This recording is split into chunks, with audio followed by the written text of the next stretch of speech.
What's up, y'all? It's me, it's Mel with the lip and got a Melthelipstickdiva. The lipstick diva. Ooh, yeah. What's up, all my diva gang? I am back with another interesting video. I want to say this. I shot this video last night. The same exact video I'm about to do right now. But guess what happened? My dumb ass deleted it on accident.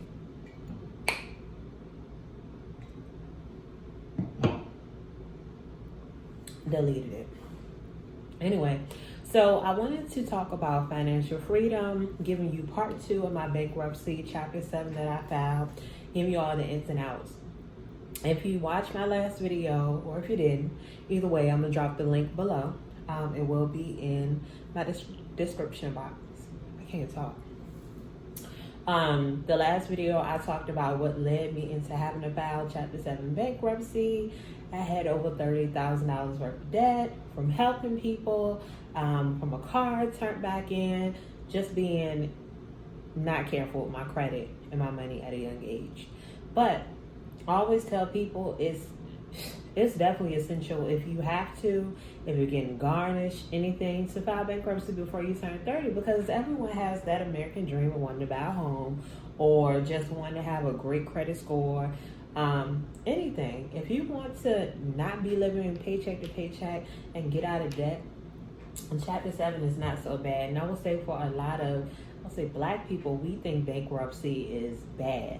I would rather file bankruptcy instead of having to drown in debt, having to go paycheck to paycheck, trying to pay back something. Like, yes, I do understand that I messed up this money, right? But being that we have that choice, the opportunity to file chapter 7 or 13, I'm going to tell you the difference in just a second, why not take the opportunity? Now, first of all, chapter 7 bankruptcy is where everything gets wiped off your credit except for student loans.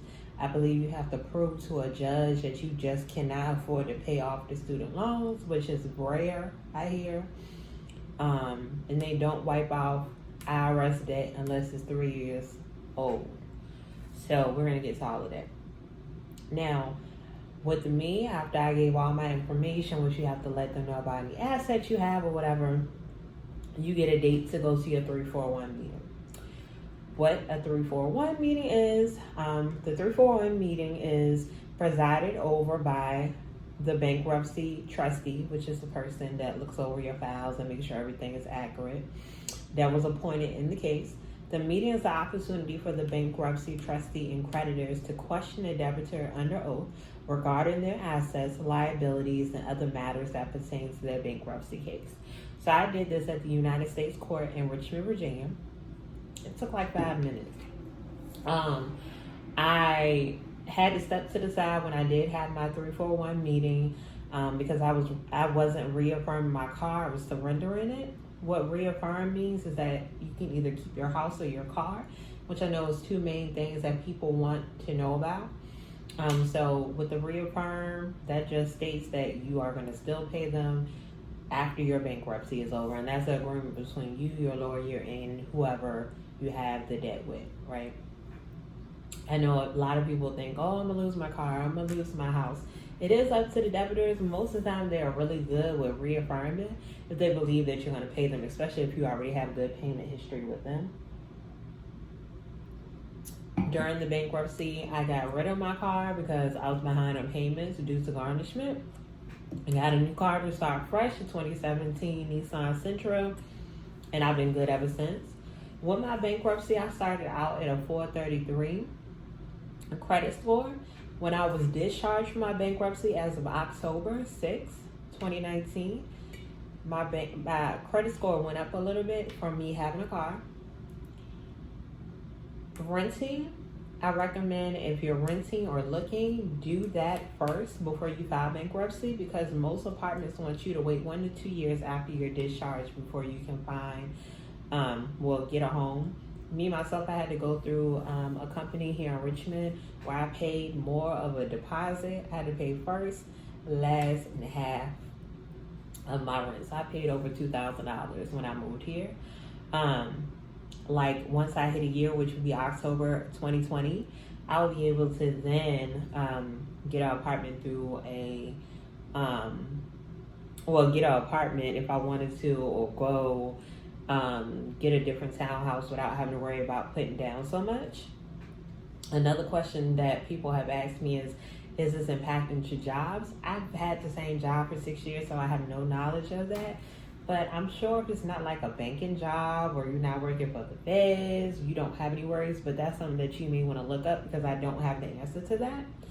Buying a house, 1 to 2 years after your bankruptcy discharge, you can apply for an FHA loan and you can get a home. So I always tell people, don't go off of hearsay. Research and do your own research. Find the information yourself instead of listening to people saying, oh, don't file bankruptcy. That stay on your credit for X, Y, and Z years. Yes, it does. It does stay on your credit, but I had Capital One in my bankruptcy. I was able to get another credit card through them. I have another credit card through Credit One, and I got Self-Lender. Self-Lender is like pretty much you're putting away $500 for 2 years, and that helps build your credit. They even offer a credit card along with that. I have went from a 433 credit score to a 608. That's from July up until now. And of course, again, I got discharged in October.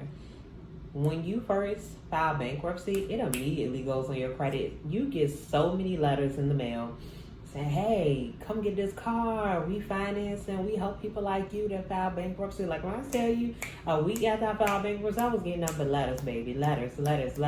That's how I got my car. Like when I went to the lot, I didn't pay anything. I didn't even pay the $500 you usually pay for like taxes and stuff like that.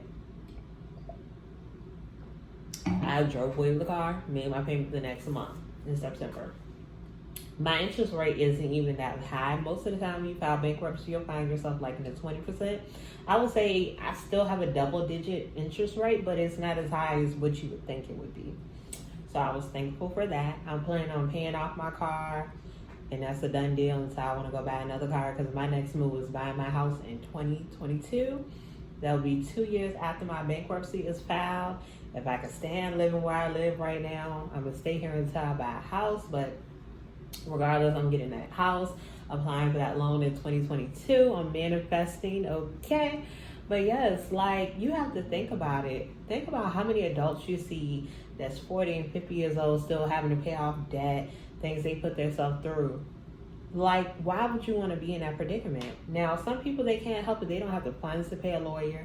I would say one thing I was fortunate with is I was able to go through my job. I have a legal plan through them. So I would say try to find through your human resources if you work for someone to see if that's an option. I was able to go through them and they paid my lawyer fee, and I only paid $400 to file bankruptcy. Usually pay $1,500 to $2,000 to file bankruptcy. So I would say that was definitely a great thing for me. And like I was saying, the 341 meeting, sorry if I'm bouncing around a little bit, but the 341 meeting, I was only there 5 minutes. They just pretty much ask you if all your paperwork is accurate, making sure you have no assets that you're hiding, and it gives a chance to the creditors to come to the hearing. That's what a lot of people are afraid of. I'm sure if you're a person that maybe have a lot of money, then your creditor probably will come because they feel like you can pay them. But nobody was coming after me, so I was thankful for that.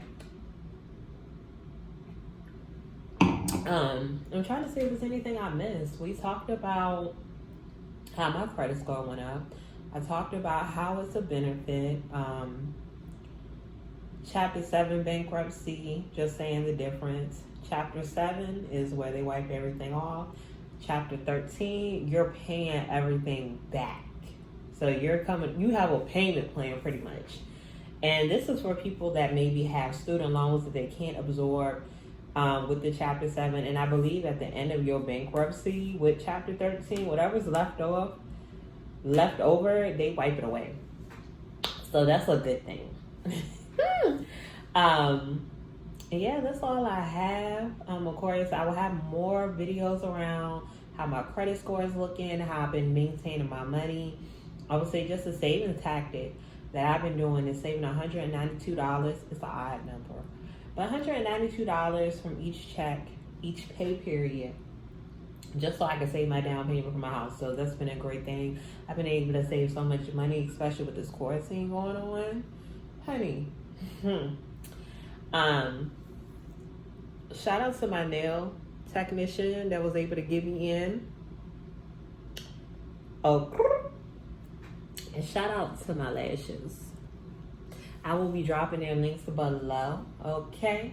And you will be able to see who got me correct. Oh, my girl got my feet together as well. Listen, I felt like Mara when she was on mine when they had to work on them things. You heard me? They had to work. It's like, nah, my feet was not that bad. But I appreciate y'all as always for tuning in. I'm going to try to be I say this in my videos previously. I'm trying to be more consistent. As y'all see, I've been more on my channel because I really want my channel to take off. And I know what's going to take is me being consistent. So I have to get better with doing that. It's just after working, I feel so lazy and scatterbrained that I can't get my thoughts together. But I did it. I got it together today. I wouldn't be shooting a damn video today if I wouldn't have deleted my previous one. Whatever.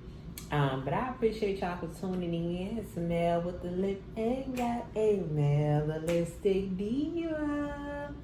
Peace out, y'all.